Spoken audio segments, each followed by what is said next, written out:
All right, everyone, welcome back. We are at another reefer's house.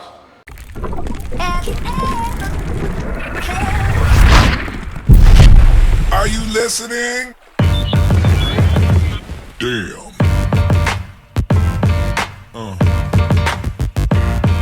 Yeah.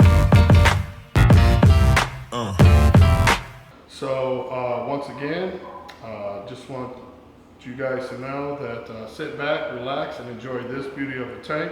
And I'm going to go ahead and allow my man to introduce himself and talk about what got him started in this hobby in the first place. So go ahead, tell everybody who you are, where they can find you on Instagram if you have Instagram, and how you ended up in this hobby.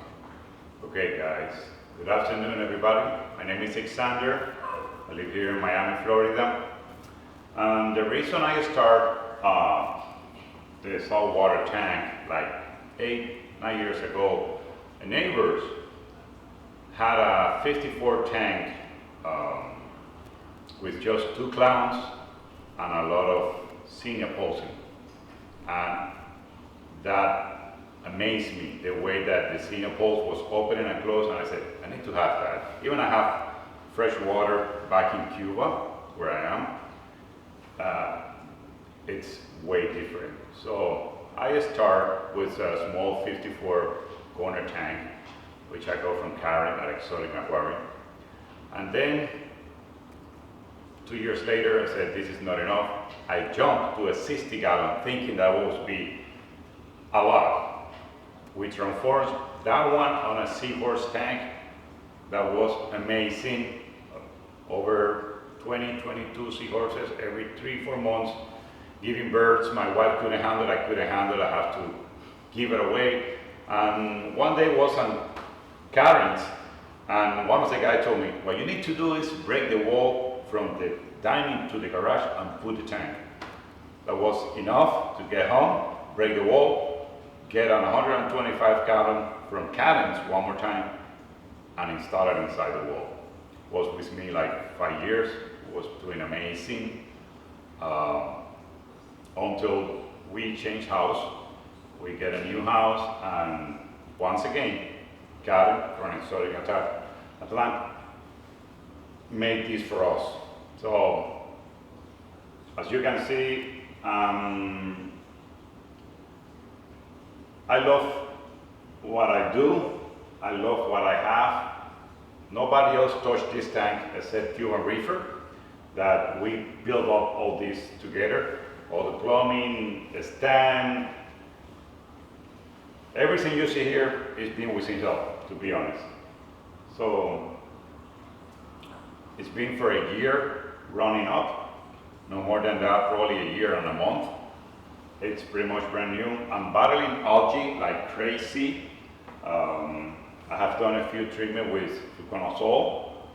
That's what slowed down the, but I know it's a new tank. I'm tired to speak with very people that know about this hobby. And the final answer is, it's a brand new tank. You have to wait. So. Correct. So how long have you been in this hobby now? I could say 8 years, 8 years? No more than that. No more than that. Yeah. So that's awesome. And you had how many tanks prior before this tank? I'm sorry? How many tanks was it you named off prior? 3 tanks before you got this one. Yeah. And what size is your current tank right now? This is a 375 gallon. It's 9 foot by 28 by 30. That is a beautiful tank. And by the way, you guys, I don't know if you heard, he did say Exotic Aquarium. Karen and Bob over there had built that as well. So can you tell us what some of their feeding regimens is for this aquarium? I do have an Apex, with thanks God, it does pretty much everything for all of us on this community. So I feed with an automatic feeder 2 times a day. And when I get home, like 6, 7, I feed either live food or frozen food. That's every day of my life. When I'm on vacation, Cuban Reefer or more time the automatic feeder take care of that. They eat everything. They eat blockworms, frozen food, dry food, pellets, everything. I take care of, the moment I put a fish, I integrate every food that they can get. So they're not gonna start to eat anything. They eat anything. Yep. All right. So, with that being said, what are some of the problems that you've had with this current tank and things that you've done to resolve them? You did mention you were battling some hair algae. Yes. So is that the only thing that you've, problems you've had with this aquarium? Or is there something else? And what are some of the regimens that you did to work around that? To be honest, the rock, it's dry rock. I didn't want to put the existing rock on the other tank because of course, a tank of 5 years or 6 years have a lot of pets. And I don't want to put that on the new tank, you know, thinking that it should be good, we're going to be fine. So I start with dry rocks that delays everything a lot. I did put sand at the beginning. That helps me to keep most of the colonies that I used to have on the other tank, but looked like it was not enough, so I lost a lot of coral. I lost a lot of colonies, a lot. I'm talking about dozens. We're not going to talk about the money on that. Your wife's in the room. Do not mention that part, please, please. So, as you can see, I have few colonies from the other tank. Most of them are small frags, which we're going to start growing out, you know. Yeah. As every regular hobby, you know? So main the algae. I'm not used to have that amount of algae on my previous tank. Yeah. So this hits me hard. Yeah. I have put everything you can imagine. I have called very well-known people, Sanja and a lot of reefers, and they have told me exactly the same. You know, it's a brand new tank. It's a new tank. You have to wait. That's exactly what I'm doing. You know, I'm taking it slow. I have put a lot of features trying to create a lot of biological load, you know, with the waste of the fish and everything. I think it's gonna help. I think it's helping because I'm seeing a lot of encrusting on the new frags that I'm putting, so. Yeah, I must say, I mean, as you guys sit here and watch the reel of what I just, of this tank, you're going to see that this tank is really beautiful. So with that being said, you made a good point about the sand. It kind of intrigues me on, did you start bare bottom or you? I did start bare bottom. Definitely that was the mistake. So you feel like that was a major mistake in your? It was because I didn't want to have high nutrients on this tank. You know, having a monster like this, because I can consider it like that, you know, 365 is big, at least for me. Yeah. I said, let me start slow, no nutrients. Let me try to keep that low, and that's the reason I didn't put the sand. Mm-hmm. But I still consider myself a rookie, so I thought that it would be fine. It wasn't. I learned from my mistake. I lost a lot of coral. Shame on me. So what was some of the results that you see once you realized that?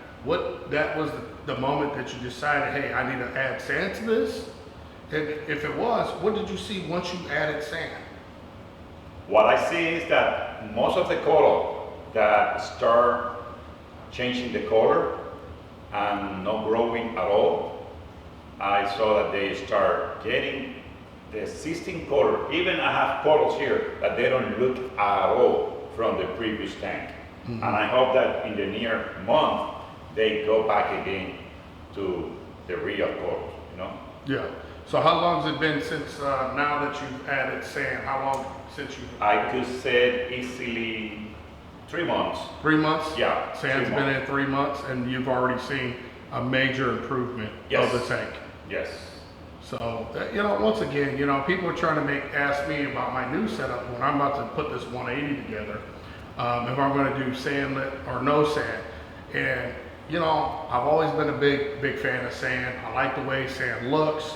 I was considering no sand, but I also know when you do a no sand system, ultimately it's a lot longer process Yes, to you know, because sand, I feel like, is a great buffering for your system to help your system to kind of, what do you want to say,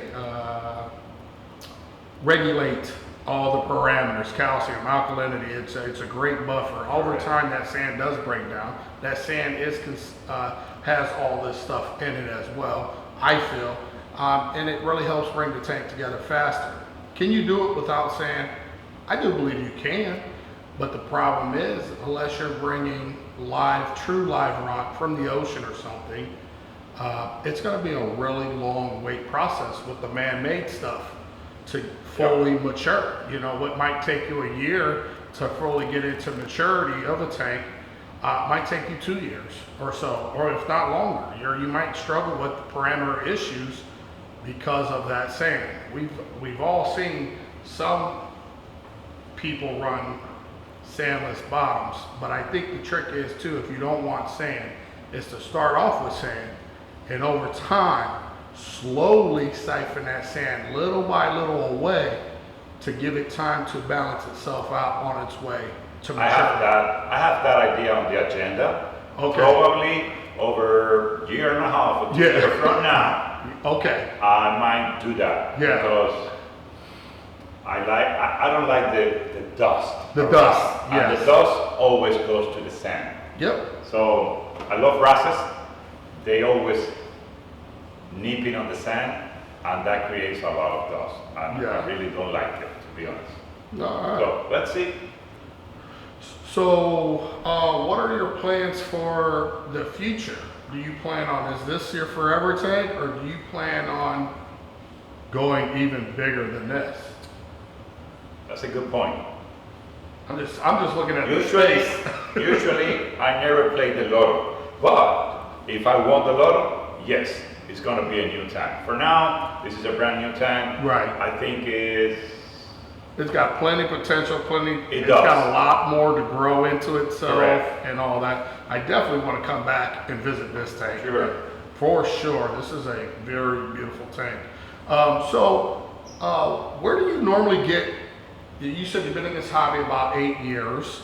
So where do you normally get, or where were you getting your information to help you along this journey to be in this hobby? Like, how do you decipher what information to take, what information to leave alone because it might be garbage?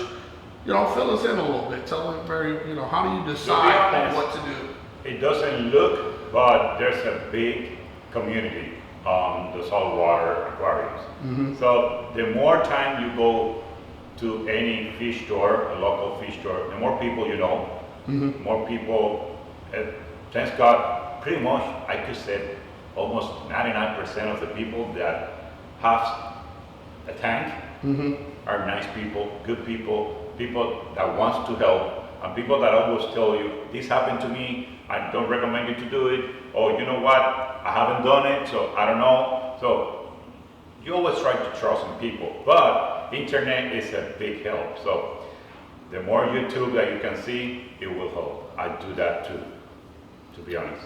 Yeah, and that's good information as well. So what do you think is bad information that you came across? What are some of the things that maybe you were told that actually wasn't what was supposed to be?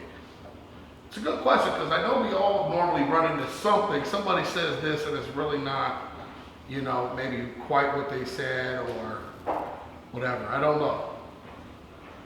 To be honest, as you said, don't mention that part, but every reefer knows that we have to invest quite amount of money on this.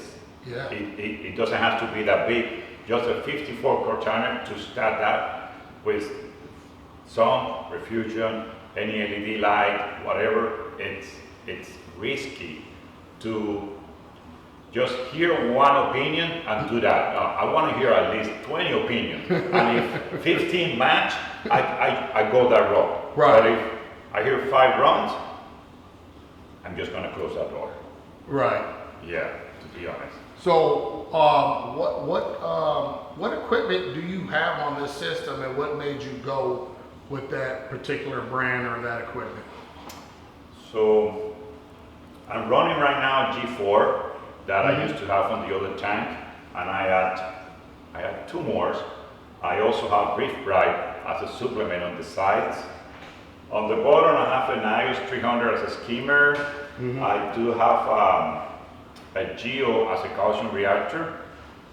I went cheap on the returns pump, which I'm planning to hopefully when the pocket, gets better. I'm planning to go a little bit better with CG or any brand that I can. Did you say CJ? I think I've been to everybody's house and they all had CJ's name in it. I'll tell you what, CJ is doing their thing or something. Yeah. Now they do make a great pump. And I like the fact that I think they're only pump outside of the biz that actually has a 5-year warranty. Yeah, a business that's a big 10. plus. Yeah. Definitely, a 5 years warranty is a big plus. So I'm running with Chibao, the 20,000 Chibao. I have two. Yep. They work perfectly, but I think that I want to lower my temperature a little bit, and for everything I heard and read, the CG are doing that. The power amount that they need is very low regarding the Chibao, and the heat that they create is very low regarding the Chibao. So you got the that's it. So you got the calcium reactor. I have definitely an Apex that take care of everything. Apex. Strider. And then your MP40s and MP60 to integrate the flow. Okay. Not too much. That's pretty much.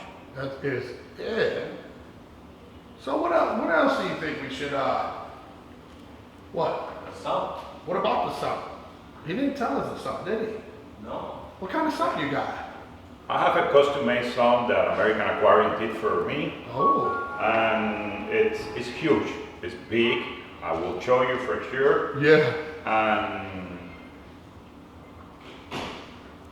the rest, you have to see it. So let me know what you want to open. Okay. Yeah. No. So you mentioned future updates for the return pumps. Yes. Is there any other future updates you would like to do on the system? Very likely we'll change to G5, the blues, Okay. because Acros is what I love. Yeah. And they're pretty good on that. So I've been doing pretty good growth with the G4 for years. So I think it's time to do a small upgrade.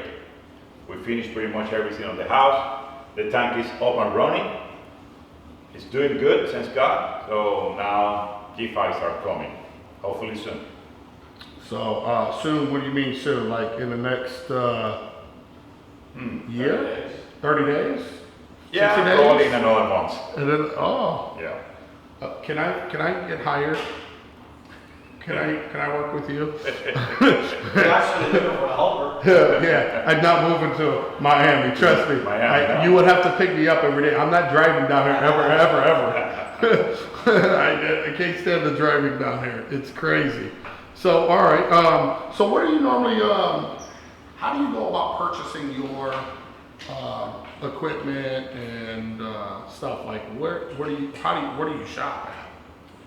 I have a few things from the other tank, the 16 tank. I trade a few things. Pretty much when I was about to remove the other tank, I think I told you I have a lot of huge colonies. Yeah. So I was able to trade a lot of bottles for equipment.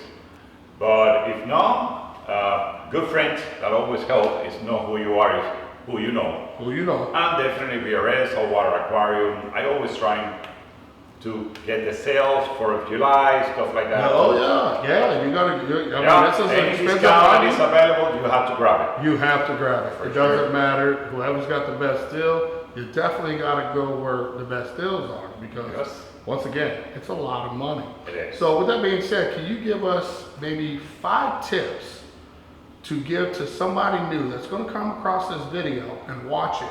5 tips to a new beginner in this hobby? Okay. Listen to any opinions. Follow the 15 that you think are more close each together. Don't stick your hands every day in the tank. The less that you put your hand inside, the better the tank will do. You will see the reaction of the coral. You will see the reaction of the fish. They will tell you, thank you. Because right now we're having an issue with the COVID and you don't remember, you wash your hand with alcohol and all those chemicals that we need for our safety. And you just stick your hand inside because you forgot that you have to do it. Because you have a lot of stuff, keys, that, the work, whatever. And the moment you do that, you just kill half your tank. So please wash your hand, raise your hand as much as you can the moment you touch the tank. But I touch this tank no more than 1 time a week, no more than that, to be honest. Leave it alone. Play with the apex, play with the, measurement, measure every 2-3 days. If you don't have something that do it for you, but try to not touch the tank. And don't get disappointed. At the beginning it's hard. It's really tough. You're gonna lose some fishes, you're gonna lose some corals. Listen, don't go crazy. Try to listen as much as you can. Any local fish store, I know that most of them are helpful. They always give you good tips. And when you see that the better tip is on that store, just follow that store. I've been doing the same with Karen for the last 8-9 years, pretty much. And I'm very local on that store. And thanks God, she's been very helpful to me. Yeah, they've been around a long time. 43 years, I think, today. 43 years. So she's been around the block, let me tell you, when it comes to this hobby. Correct. And been there for a lot of us, to be quite honest. So we got to shout out to Exotic Aquariums again. Also, you guys rock. You've made a lot of people's dream tanks come true, which is awesome as well. So is there anything that you would like to tell anybody, like anything that you personally, I don't know, anything you would like to say about anything in the hobby, or give us some of your thoughts? Ventilation is very important. Whenever you try to set up a tank, think not 1, not 2, not 3 times, think 10 times. I wanted the enclosure, as you can see, like that. I dreamed that, I was able to get it. But I'm having issue with temperature in the tank. I do have a chiller that I have to install, but that's not the perfect work. I don't want to run a chiller. Not only for economic reason, if not because up and down temperature is not good for nothing, for fishes, for the marine life, for corals. So I had that issue and working how to fix it. I hope that Cici helps me a lot on that. So probably would definitely reduce the heat from the and that's one of the main issues that I'm having. We'll probably drop a degree or so. A degree is more than enough for me. No, well then that's probably on your next move. Then just switch those out. Yeah, I mean, so, and you made a good point. Ventilation, making sure you're able to, especially we're in Miami. This is like summer all year round. Like, all year round. All year round. So if you're, in an area like this, it's very, very important. The last thing you want to do is add a chiller to your electric bill or anything like that. So, that's I would like to, I'd be curious to see how much that actually changed once you change out your return pump. We'll keep you posted. Yeah, definitely do that as well. So, with that being said, I mean, we can wrap it up and whatever. I don't want to take a lot of your time. I gotta appreciate you, myself and saltwateraquarium.com. Appreciate you for allowing us to come to your home and see this beautiful reef tank. Sure. Hopefully I'm be able to come down in another year or so and hopefully see this thing really grown out. I hope all the followers enjoy this and see this beautiful tank. I personally must say, you might be buying algae, but that algae is nothing. Like that's just a little, a little bit of algae here and there, but I feel like that's just food for the tanks, man. It's not bad at all. And maybe because of the fluconazole or stuff that you've done to try to, slow that process down. But I'll tell you what, this is one stunning tank. And I've seen a lot of tanks so far today, but this one is, I bet you did. yeah, this one is pretty rocking and rolling. I'm really jealous at every tank I've been to today, including going over to exotic aquariums, because my tank's not up. I can't even take home any eye candy with me, but we'll get there. So with that being said, yeah, I appreciate you. Thanks again for myself and Saltwater Aquarium, and Sure. we'll talk to you soon. Hope to see you.